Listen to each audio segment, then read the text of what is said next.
Bismillahirrahmanirrahim. This is lecture 8A of Real Statistics and Islamic Approach. In this lecture, we will discuss the Salk vaccine trials to show how statistics is used in real-world context. This is especially interesting and important today because the whole world waits for the new coronavirus vaccine, which is rapidly under development. And similar procedures must be used to assess it and test it today. We start with some background information about polio. This is an epidemic disease, which means it can spread a lot and it can also not spread. Its contagiousness is far less than the coronavirus. In 1952, there were 60,000 cases.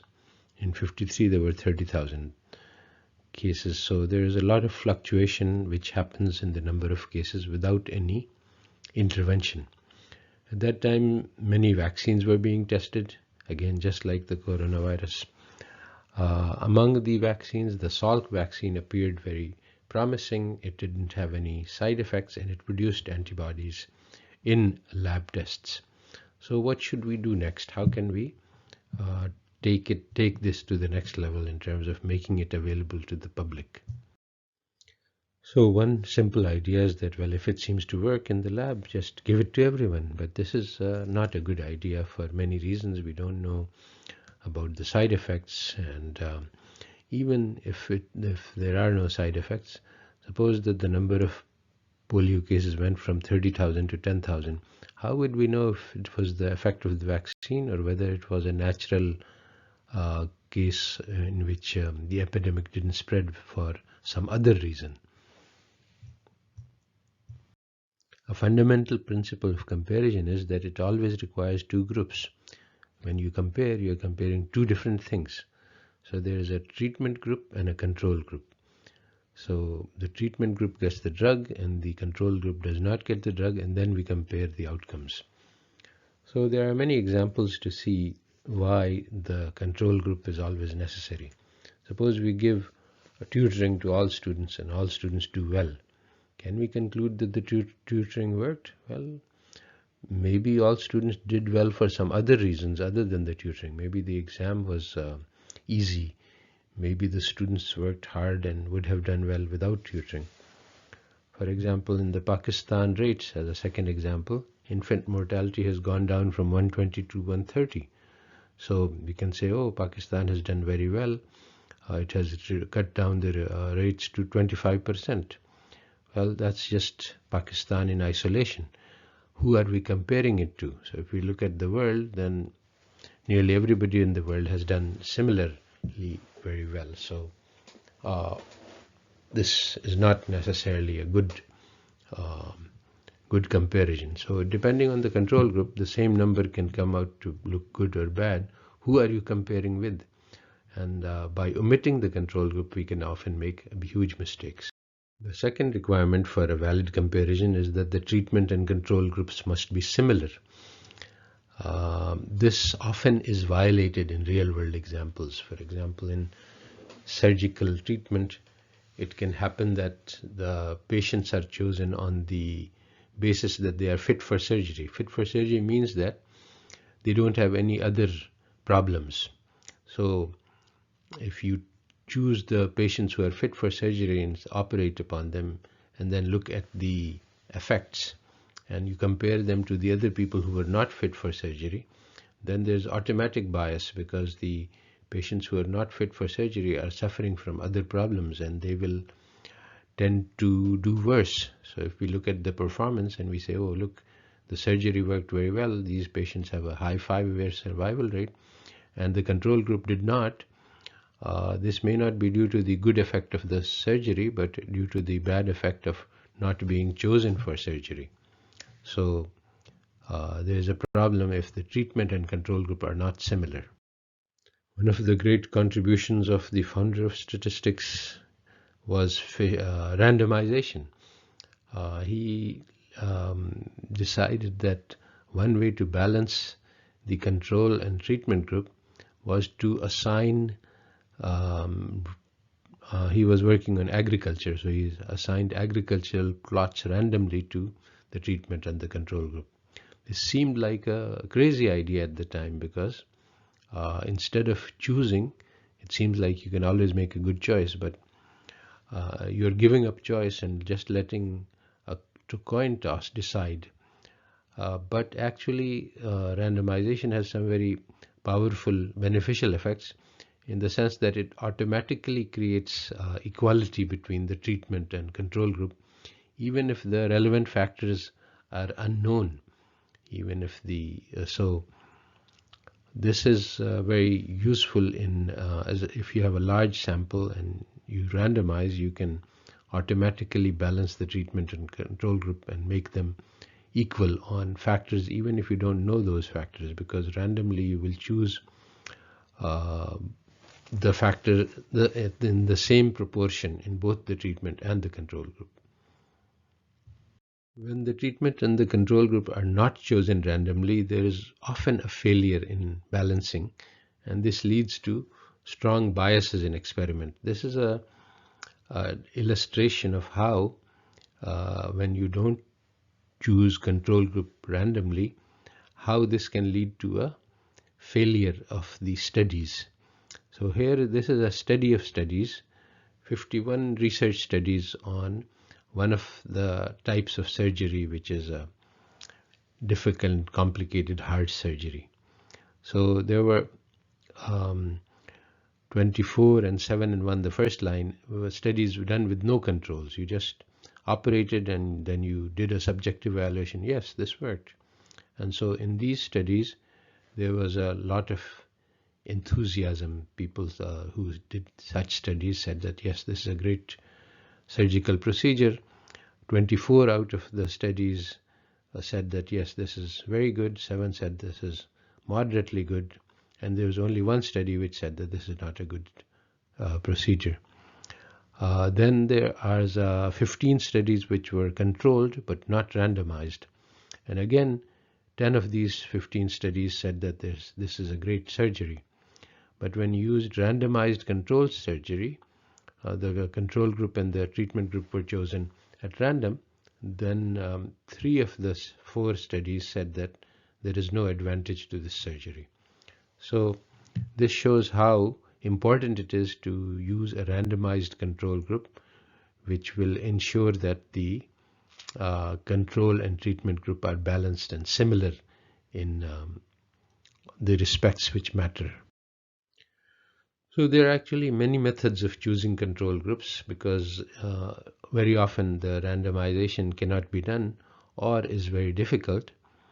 So then we look at factors which matter. For example, in some diseases, gender matters a lot. So we divide we balance the control and treatment group on gender, or we keep them all of the same gender.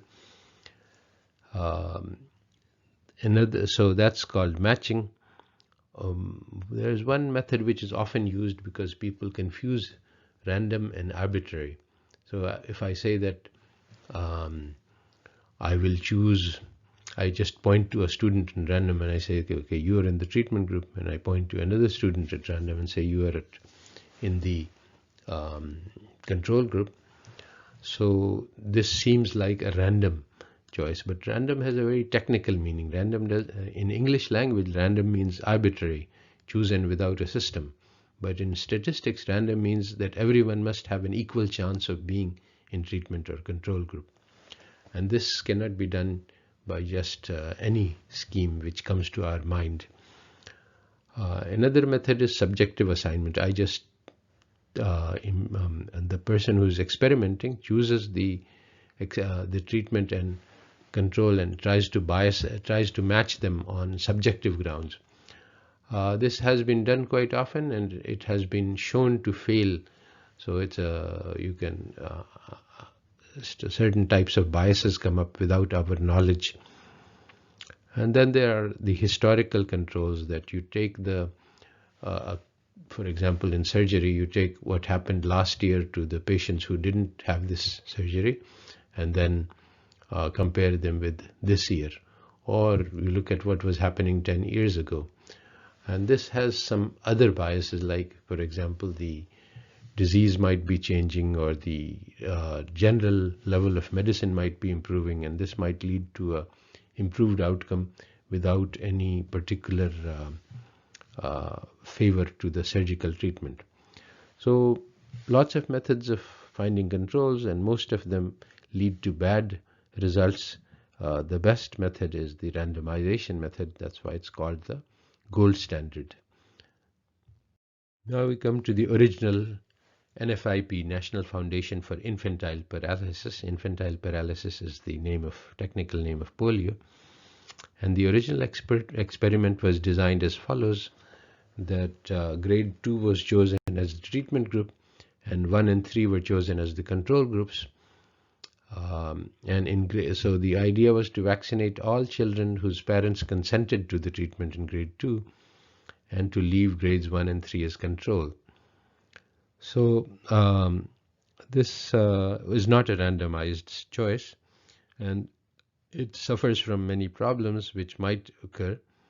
For example, incidence in grades 1 and 3 might be different from the incidence in grade 2, because people are in close contact in grade 2, so the epidemic disease can behave differently. This shouldn't be a big problem in a large study, but it can be a serious issue. In one class, if everybody catches the disease, then this could lead to bias. There is another issue that is more subtle, and that is that the parents of the consenting children, the consenting parents of children, and the parents who don't consent may be different in some way which matters for the experiment.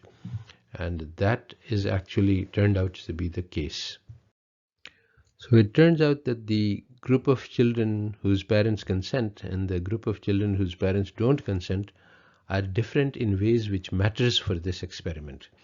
In particular, it was shown that people in high income groups were likely to consent to the medicine, and parents in low income groups were likely to not consent to take an experimental drug for polio.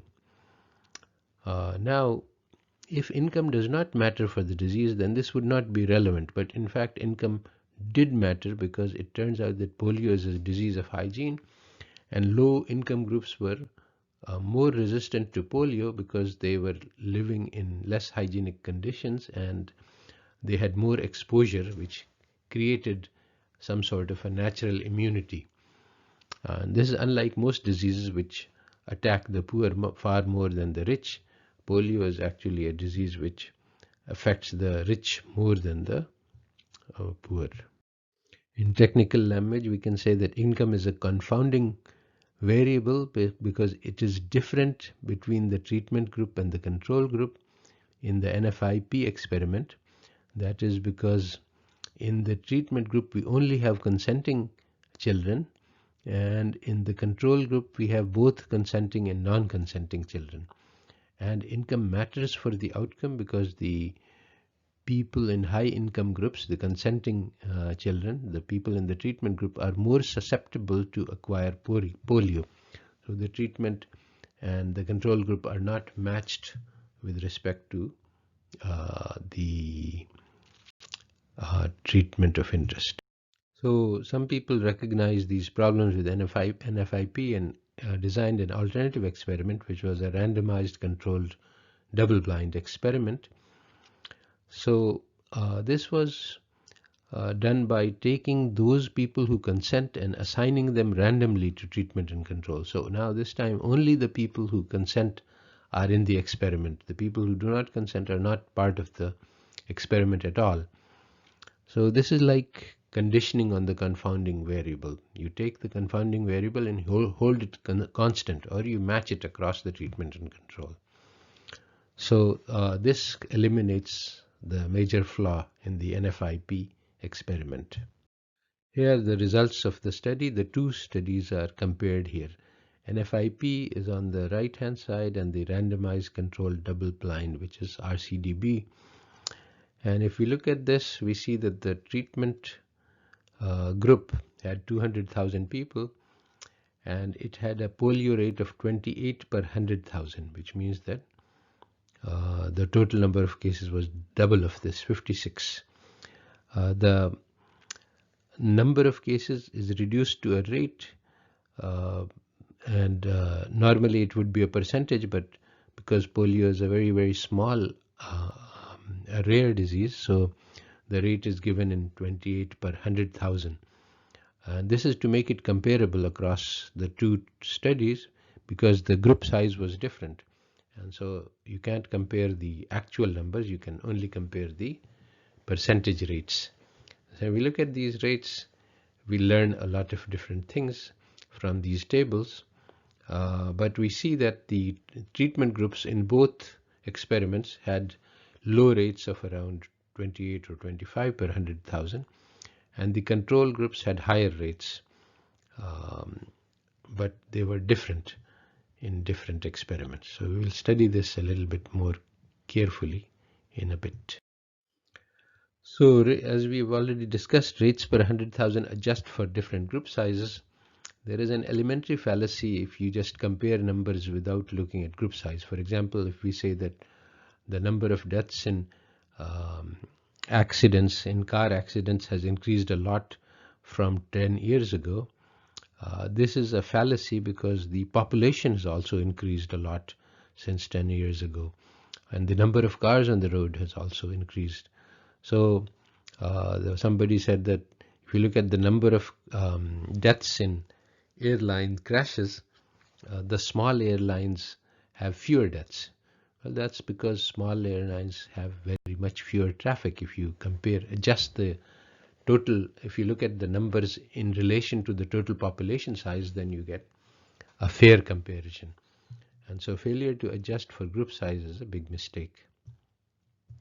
Next, we analyze the numbers that we see, the rates we see in NFIP and RCDB, and we see that the treatment groups are similar.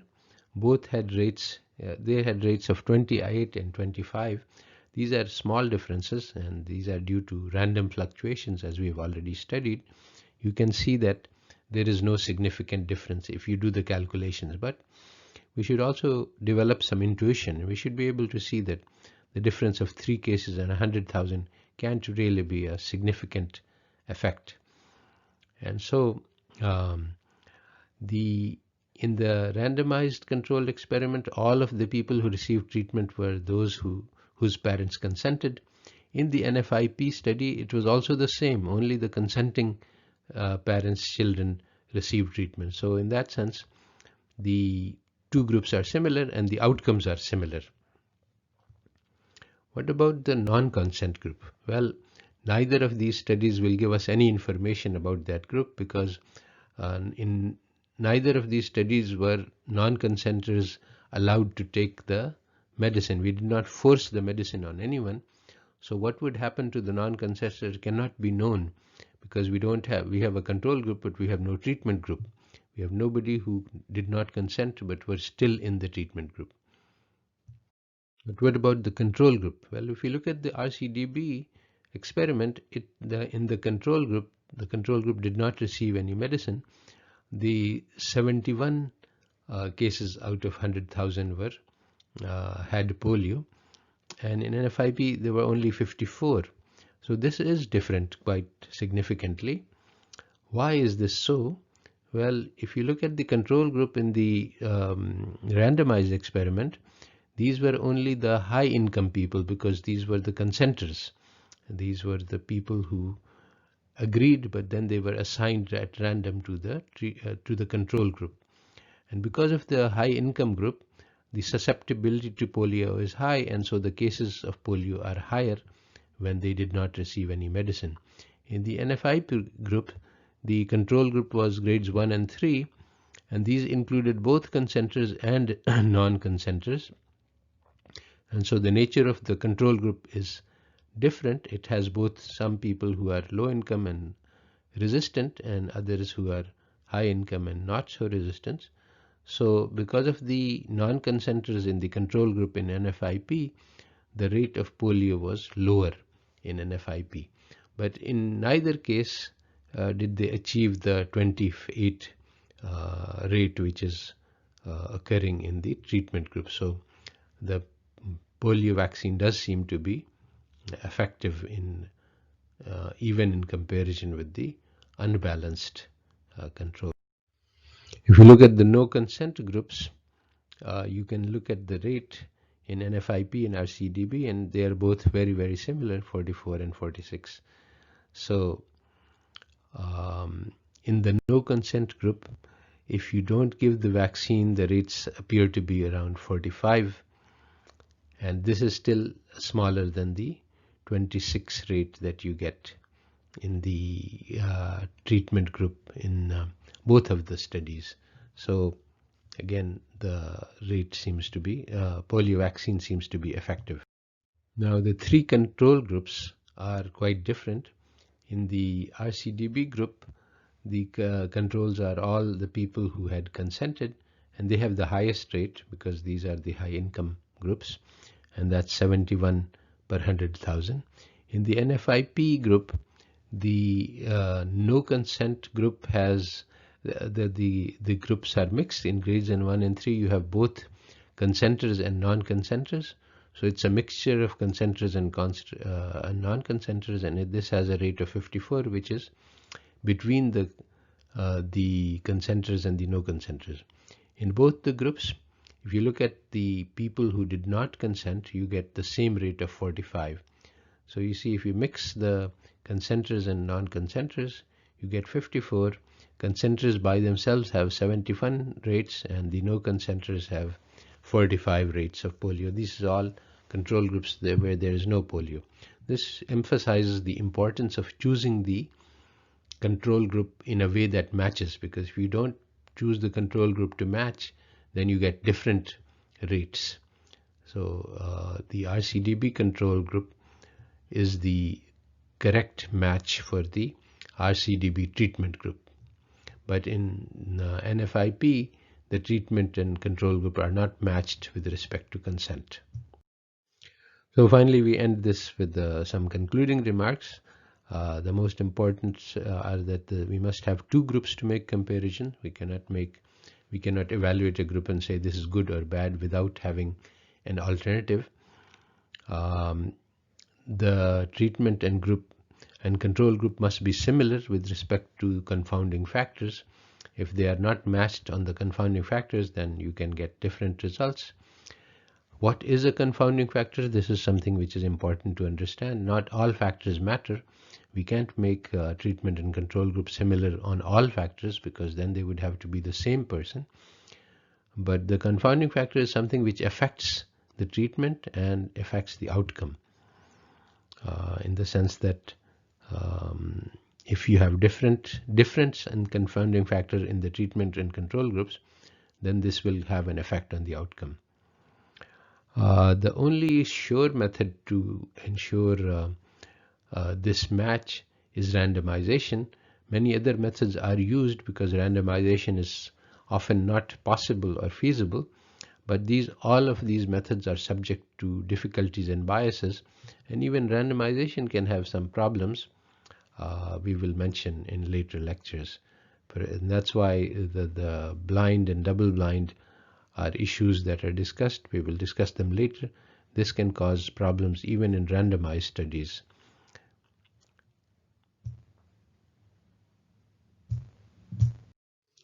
Even in randomized studies, if patients think that they are being treated, there is a psychological effect which is called the placebo effect.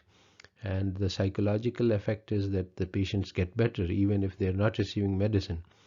So the people in treatment group might get better not because of the vaccine, but because of the psychological effect of being treated. So this is prevented by blinding the patients.